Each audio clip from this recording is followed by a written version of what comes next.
Today, Rainbow Jane welcomes Batyr to the Inspired Kindness Project. Batyr is an organisation that is giving youth a voice around mental health and empowering people to have positive conversations and seek help when they need it. To tell us about it today, we have Sebastian Robertson, who's the chair and founder, and we also have Sam Refshorgi, who's the current CEO. Gentlemen, welcome. Sebastian, let's start with you. Batyr was founded out of an experience you had with mental health personally. Can you tell us what happened and what led you to believe that you should be giving back? I think the start of Batyr was obviously very personal for me. There wasn't a grand scheme to set up a charity. So the initial story is really just about my own personal journey, and it kind of went back to the days of when I was at university.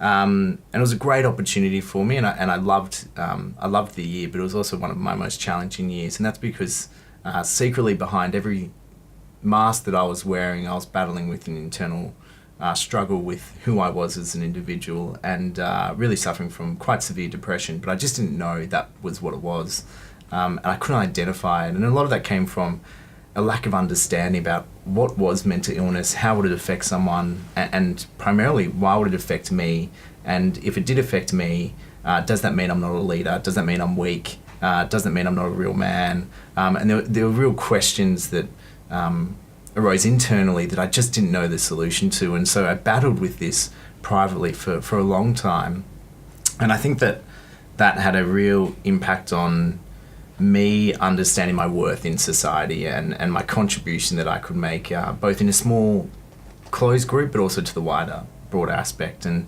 it ended with and it's quite well documented now, I guess, to some degree, because I share my story, but with me having a few suicide attempts and really struggling, and ended up having what I call my trigger night, where I got arrested, and that just came to, for me, not many other people knew this, but for me that was a huge moment that made me recognise that for me to help other people, I have to help myself first, and that kind of led me on a journey of help seeking, and I was fortunate to get a job in finance at GE, which is a big American firm. And I was working there for about a year and a half, and I was just in a really good headspace, and I just said, what would have made a difference? Like, looking back at my journey, what do I think would have really changed my understanding, knowledge that I have to go and seek help myself? Great school, great education, great family, great friends, still never recognised that this was something that might affect me. It was always going to be someone else's issue. And so that's why I decided to do something about it, and doing something about it for me meant sharing my story, meant, thinking back, saying I wish I'd heard from a young person talk about how they got help, where they got help, and why that was an important journey for them, and the recovery element of mental illness, not just what we focus on in society, which is the challenge and the issue facing the community. Sam, you came across as CEO from another organisation. Can you tell us what made you take on the role, and what was that transition experience like? It's been quite a diverse journey, I think, from the beginning to now. I've been CEO for a little bit over a year and a half, 4 or 5 years ago, working for an organisation called AIM. And at the time, Seb was setting up Batyr, and so we used to catch up every now and then, and I'd try and share some of what I was learning with AIM, with Seb, who was looking to do similar things with schools and universities, obviously on another topic and issue, but in a pretty similar way in a lot of ways. Until he then invited me to come along to his first ever speaker training program. For me, I looked at it and thought, well, I've never had a diagnosed mental illness. Is this something for me? Initially I was like, oh, well, maybe not. But then started to think about it a little bit more. And I guess my background and growing up through school, I had all the opportunities in the world, had a great family, great community around me, great friends, but still managed to do everything I possibly could to try and throw it away, and had a really, really tough time getting through school, and thought, well, I don't have a diagnosed mental illness, but I do have a story that I feel could really help other young people perhaps not have to go through a lot of what I did at school. And so I went along to Batyr Anonymous, which is now being heard, and was surrounded by 10 or so other young people who had some of the most amazing stories I've ever heard in my life. And I left that 2 days just thinking, if we could create this environment around the country, we could seriously change the impact that mental health and mental ill health is having on young people, just by the way in which we're interacting with each other and the stories that we're sharing. And so from there, wanted to do what I could to be involved. And so about 3.5 years ago, Seb invited me, or maybe not, 3.5 years ago, Seb invited me to join the board. And so I joined from there and got to know Batyr a whole lot better and sort of got a bit more involved along the way until the point in which Seb came over to my house in Maroubra one sunny Sunday and told me that he was considering moving on and asked me to consider taking over as CEO. Tell me about the programs Batyr run. What were they like in the beginning and what are they like now? So Batyr we created a program called, which is now called the Being Heard program, and that's where we train young people who have a lived experience of some form of mental ill health about how to share their story and use that story as a positive tool for change.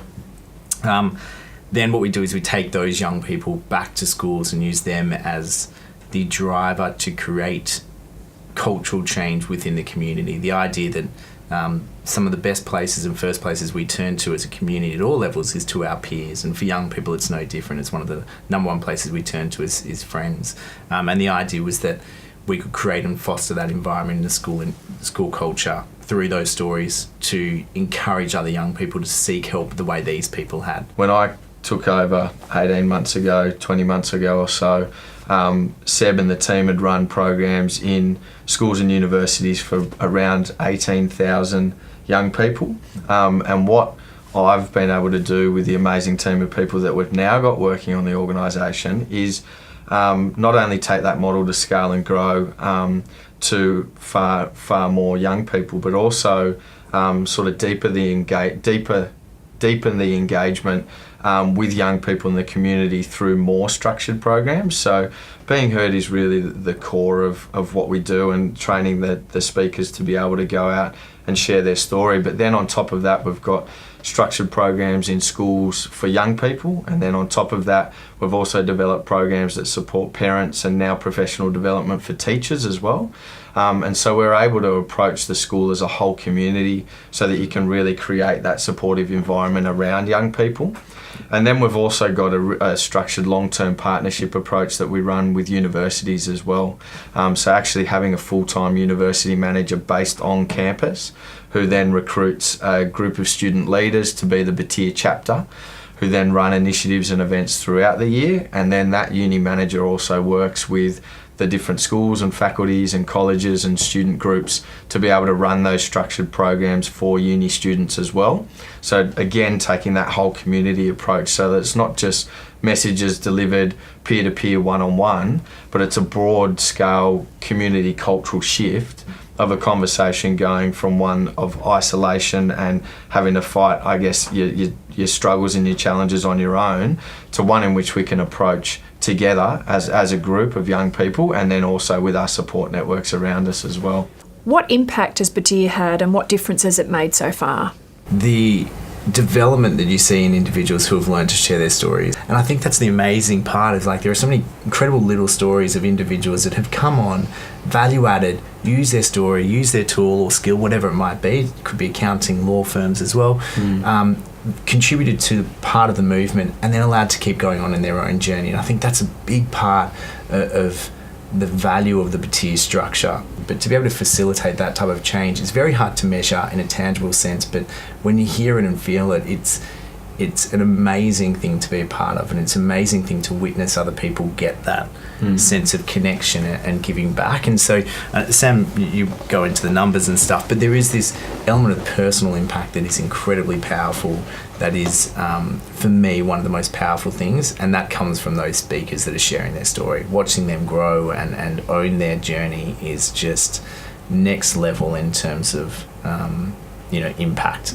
After every program, we've tracked the impact of the program on young people, and the two measures that we kind of hang our hat on are the engagement rates of young people, and then also the likelihood to seek help. And if you look at engagement, it's already, and this year we've surveyed over nearly 15,000 young people, and it's up around 85% of those young people are highly engaged with the program. And then if you look at the likelihood to seek help, you compare that to the national average, which is only around 20 to 30% of young people are getting the help that they need, and that's a behavioural measure, so it's a little bit different to what we're measuring. But after a Batyr program, out of those 15,000 young people, 70 to 75% of those are more likely to seek help than before the program.